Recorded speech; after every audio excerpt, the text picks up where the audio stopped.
Kemudian saksi, apakah saksi mengenal seseorang yang bernama Harun Masiku? Kenal. Bisa dijelaskan Harun Masiku ini profilnya siapa? Apakah dia kader atau bagaimana prosesnya sehingga bisa menjadi kader di PDIP? Saya dikenalkan Pak Harun ini saat momentum pencalekan. Pada saat apa? Momentum pencalekan. Pada tahun? Tahun 2009. 2019 atau 2019, sorry. 2019. 2019. Oke. Nah, di situ saya tahu dia itu kader baru. Oh, di situ saksi mengetahui dia kader partai. Karena saya nggak pernah kenal sebelumnya. Nah, pada saat itu apakah Pak Harun Masiku itu juga caleg untuk pemilu pada tahun 2009 itu? Ya, caleg. Caleg ya. Itu di dapil mana sepengetahuan saksi? Saya pas dikenalkan di info saat itu bahwa dia caleg di Sumsel 1. Di dapil Sumsel 1 ya? Ya. Nah, oke. Sekarang pertanyaan saya kepada saksi. Siapa yang mengenalkan, di mana perkenalannya, dan dalam rangka apa perkenalan pada waktu itu? Yang memperkenalkan saya itu Doni, saudara Doni. Doni Tri Istiqomah? Ya. Nah, apa yang disampaikan Doni Tri Istiqomah sehingga saksi harus dikenalkan dengan Harun Masiku? Jadi saat itu Doni cerita kepada saya, karena setiap hari saya bareng sama Doni. Doni cerita bahwa dia dapat perintah dari partai, sudah di pleno, sudah ada keputusan partainya untuk ada satu masalah di dapil Sumsel 1 di mana caleg terpilihnya meninggal dunia. Dan di situ partai memutuskan untuk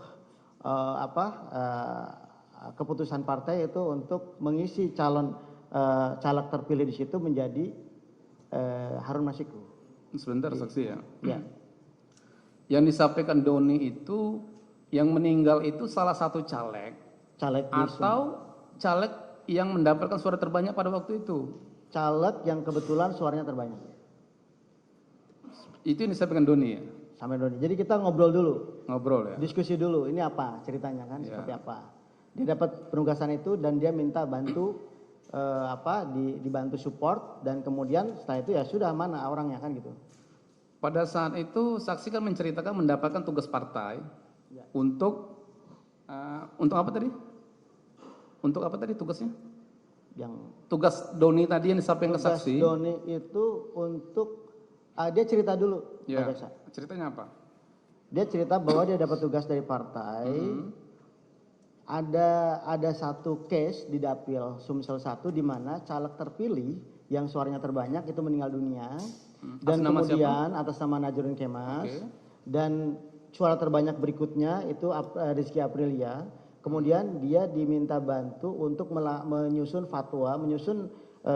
sebuah fatwa yang diajukan ke Mahkamah Agung untuk supaya suara caleg terpilih yang meninggal ini diserahkan ke partai supaya partai punya otoritas memberikan surat itu kepada siapa sesuai dengan keputusan partai. Nah, di situ dia bilang bahwa sudah ada keputusan pleno Harun Masiku yang ditetapkan menjadi caleg penggantinya. Di situ, dan kemudian Doni ya udah saya kenalin nih ke Harun Masiku. Di situlah saya kenalan. Ya. Nah, pada saat itu Doni menceritakan yang memberikan tugas kepada dia itu siapa? Pak Sekjen. Pak Sekjen ya.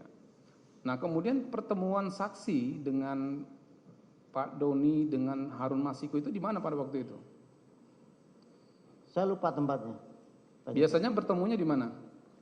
Kita biasa di kafe. Gitu. Iya, di kafe mana? Banyak ada di situ, yang paling dekat kan ada Megaria, terus dia ada di kafe yang di mall-mall seperti itu. Ya, ini kan ada di BAP Saksi nomor 27, biasanya ketemu di Metropol, Menteng, atau di Mall Plaza Indonesia, Grand Hyatt. Iya, betul. Seperti itu ya, sering ketemu di situ ya? Betul. Baik. Nah, kemudian saksi ya, pada saat pertemuan bertiga tadi, ya kan saksi diminta. Ya. Permintaannya apa? Diminta oleh Doni. Doni apa yang disampaikannya pada saksi? Diminta bantu. Diminta untuk bantu untuk menjalankan misi ini. Menjalankan misi. Ya. Apa istilahnya? Menjalankan bahwa misinya cuma hanya dua di situ. Satu, turun dari Mahkamah Agung itu semacam fatwa. Ya kan? Yang kedua adalah bagaimana Harun karena sudah dapat keputusan partai seperti itu harus jadi DPR RI. Gitu. Ya. Baik. Berarti pada saat itu Doni istri Istiqomah itu ada mengatakan akan mengawal perintah dari terdakwa ya, Ya, selaku sekjen untuk pengurusan Harun Masiku. ya. Ya, baik. Nah kemudian pada saat itu apa yang saksi sampaikan kepada Harun Masiku dan Doni setelah ada permintaan dari Doni? Ya, kami di situ diskusi Pak Jaksa. Ya. Ingat saya itu kita memang sebelum melangkah kita harus detailkan dulu materinya. Kita simpulkan di situ hanya ada 3 cara untuk mengganti, untuk mengisi Harun ke jabatan tersebut. Yang pertama adalah pemecatan. Ya. Yang pertama adalah PAW, sorry. Oke. Nah, di PAW itu untuk melakukan pergantian antar waktu dari Rizky kepada Harun, jalannya tunggal, hanya pemecatan sebagai anggota, dan itu tidak mudah. Itu dianggap hal yang tidak mungkin. Kenapa? Karena saat itu PD Perjuangan kan sudah menjadi partai modern, Pak Jaksa, di mana artinya memang ini organisasi, semua tata perilakunya, tata organisasinya sudah diatur oleh regulasi, oleh peraturan partai, sehingga itu kita geser, tidak mungkin. Yang kedua lewat jalan normatif. Yang kedua lewat jalan minta Rizky mundur. Itu diskusi kami saat itu pertama. Minta Rizky mundur ya? Itu salah satu solusi. Ya. Itu pun hampir tidak mungkin, karena kan mana ada orang yang sudah berdarah-darah menjadi DPR rela mundur begitu saja tanpa kompensasi. Kalaupun dengan kompensasi itu belum tentu kan. Itu yang kedua. Yang ketiga adalah secara normatif melalui jalur hukum. Ya. Nah, Doni saat itu sedang mengupayakan fatwa Mahkamah Agung. Jadi jalan itu yang kita tempuh saat itu. Ya. Dan di situ saya sama Doni, oke, kita jalan. Gitu ya. Itu. Oke, sampai situ dulu ya. Ya. Oke. Saya ingin mempertegas nih. Ya. Nah, pada saat saksi ikut terlibat ya, ikut membantu lah, jangan terlibat, ikut membantu pengurusan Harun Masiku ini, sebenarnya, ya, ini di persidangan ini ya, sebenarnya saksi itu diminta oleh Doni, atau saksi yang minta ke Doni supaya saksi diikut sertakan? Awalnya saya tidak tahu Doni itu ngurus apa. Ya. Saya tidak tahu Doni juga sudah kenal sama Harun, saya tidak tahu. Doni yang memproklamirkan diri bahwa dia ada agenda ini. Kemudian diajak saya. Baik. Nah pada saat saksi bertemu dengan Harun Masiku itu sudah ada ini belum? Penetapan bahwasanya Harun Masiku sudah ditetapkan caleg nomor berapa gitu? Oh itu sudah selesai pileg Pak Jaksa. Sudah selesai. Ya. Itu sekitar bulan berapa saksi ingat? September mungkin, sekitar itu. Oke. Baik, ini ya, saya mau bertanya nih, soalnya ini ada perbedaan waktu nih. Ya. Baik, saksi. Nah, apakah terkait dengan pengurusan Harun Masiku, ya, saksi pernah dipanggil oleh terdakwa untuk mendapatkan arahan terkait dengan urusan Harun Masiku ini? Ya. Itu kapan? Izin Pak Jaksa, kalau waktu saya tidak ingat. Cuman seingat saya hari itu saya dibawa sama Doni ke kantor aspirasi. Di situ saya ketemu Pak Sekjen untuk ditegaskan bahwa memang ada perintah partai untuk urusan Harun Masiku, dan saya diminta untuk mengawal kasus ini. Saya diminta bantu. Ini ada di BAP saksi nomor 42 ya. Ya. Di nomor 42, kemudian 43 juga, dan BAP nomor 31, 30 ya. Nah di BAP ini saksi mengatakan bahwa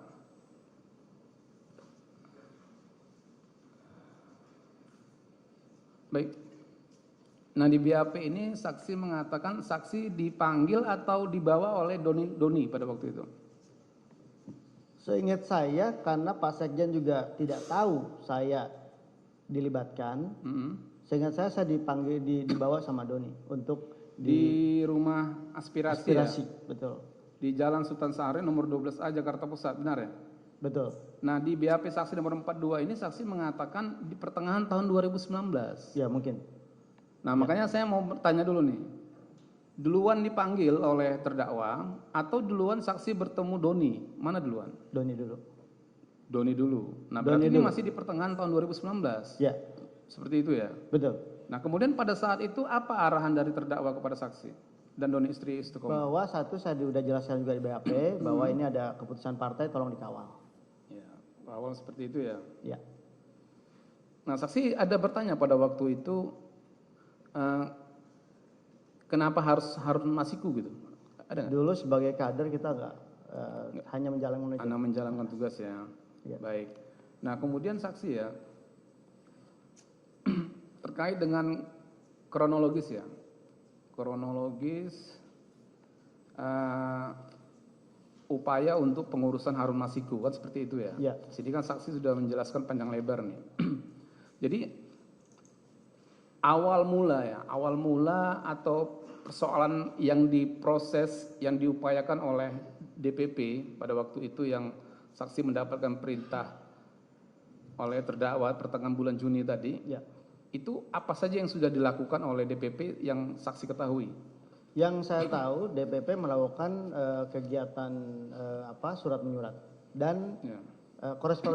korespondensi semacam itu kepada Mahkamah Agung Ya. untuk permintaan fatwa. Setelah turun dari Mahkamah Agung fatwa, baru DPP berkirim surat kembali kepada KPU dengan melampirkan fatwa tersebut, di mana memang harapannya KPU menjalankan apa yang difatwakan oleh Mahkamah Agung. Baik, saksi ya. Ini saya pelan-pelan nih karena Siap. ada beberapa kegiatan yang dilakukan partai yang harus saya tanyakan secara sistematis gitu ya. Nah baik, tadi kan Doni mengatakan dia mendapat penugasan Ya. ya untuk melakukan upaya hukum ya, ke Mahkamah Agung ya terkait dengan mengamankan perintah partai karena ada salah satu caleg di Dapil Sumsel 1 yang meninggal dunia senama Najarudin Kemas. Ya. Kan seperti itu ya. Ya. Nah, apakah Doni ada menceritakan kepada saksi bahwa DPP PDIP sudah mengirim surat uji material kepada Mahkamah Agung? Betul. Benar ya? Ya. Nah kemudian apakah kemudian permohonan surat itu dikabulkan oleh Mahkamah Agung sepengetahuan saksi? Iya, betul. Benar ya? Betul. Jadi saksi ada mengetahui ada surat keputusan Mahkamah Agung seperti itu? Betul. Betul ya? Nah ini ada di BAP saksi yang mulia nomor 49, saya bacakan suratnya yang mulia. Di BAP nomor 49 ayat 2, saksi menerangkan bahwa pada saat itu Mahkamah Agung mengeluarkan surat keputusan Mahkamah Agung nomor 57P /Hum/2019 yang berisi bahwa suara atas caleg yang meninggal dunia di Dapil 1 Sumsel seluruhnya suaranya dikembalikan kepada partai pengusung yaitu PDI Perjuangan. Betul. Dan partai dibebaskan untuk memberikan suara tersebut kepada caleg yang dianggap terbaik oleh partai. Ya.